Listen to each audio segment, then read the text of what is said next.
Faly miarabantsika rehetra indray rakizy. Ary faly indrindra indray androany hanolotra tantara mahafinaritra sy mahavariana ho anao. Enoy tsara ary. Nitsiriritra ny Josefa ireo rahalahy tapany voalohany. Genesis 7:30. Misy vokany mahatsiravina ny fitsiriritana. Manana piraita-po aminao ve ianao? Miombon-kevitra amin'izy ireo foana ve ianao? Sa misy zavatra mampiady hevitra indraindray?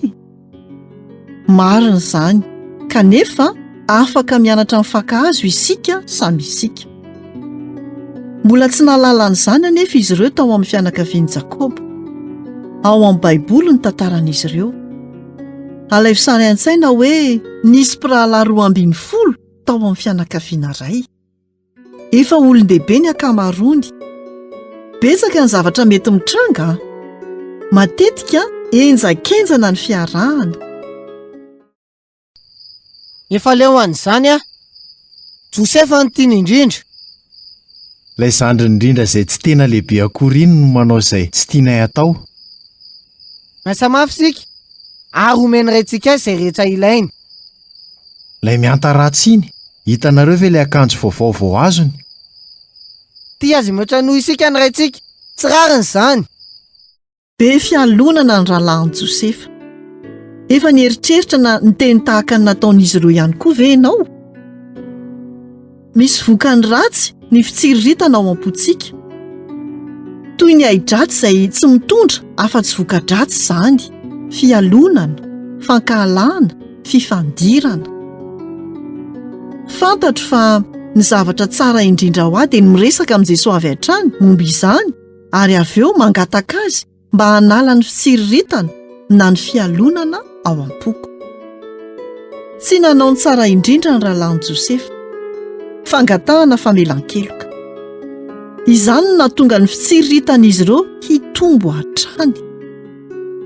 Nankahalan'i Josefa izy ireo ary nanao azy toy ny tsy misy. Tena mafy an'i Josefa ny nahatsapa fa toy ny vahiny izy tao amin'ny fianakaviany, ary ambonin'izany dia noesoesoana izy. Tsy nanohatra ny fanamavon'izy ireo anefa izy. Nomen'Andriamanitra hery hiaretana izany rehetra izany izy. Indray alina Andriamanitra dia niresaka tamin'i Josefa tamin'ny nofy. Ny ampitso maraina dia nitantarainy tamin'ireo rahalahy ny momba ny nofiny. Na ny nofy hoe niarany tsinjavary sika sady niarana meny amboara. Tampoka teo dia nitsangana teo afovoany ny amboarako ary ny akohaka teo anatrehako ny amboaranareo. Inona ny dikan'izany?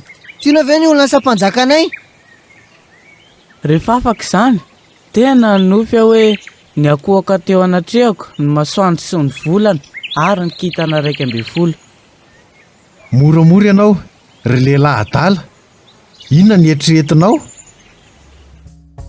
Mety ho tsara kokoa ho an'i Josefa angamba raha tsy nilaza tamin'izy ireo ny zavatra nolazain'Andriamanitra taminy tao amin'ny nofy izy. Vao mainka nitombo ny fahankalan'ny rahalahiny azy tao aorian'izay. Fantatrao ve ny voka-dratsy ny fitsiriritana? Naniry azy tsy ho velona intsony izy ireo. Na dia nirain'i Josefa aza dia nibedy azy, saingy tsy afaka nanadino ny nofy izy. Inona ny dikan'izany rehetra izany? Ho afaka ndray bebe kokoa ianao amin'ny tantara manaraka. Izay indray no anjara hafatra ho antsika tamin'ity anio ity. Tahiny tompo daholo, nanolotra ny tantara zokomy.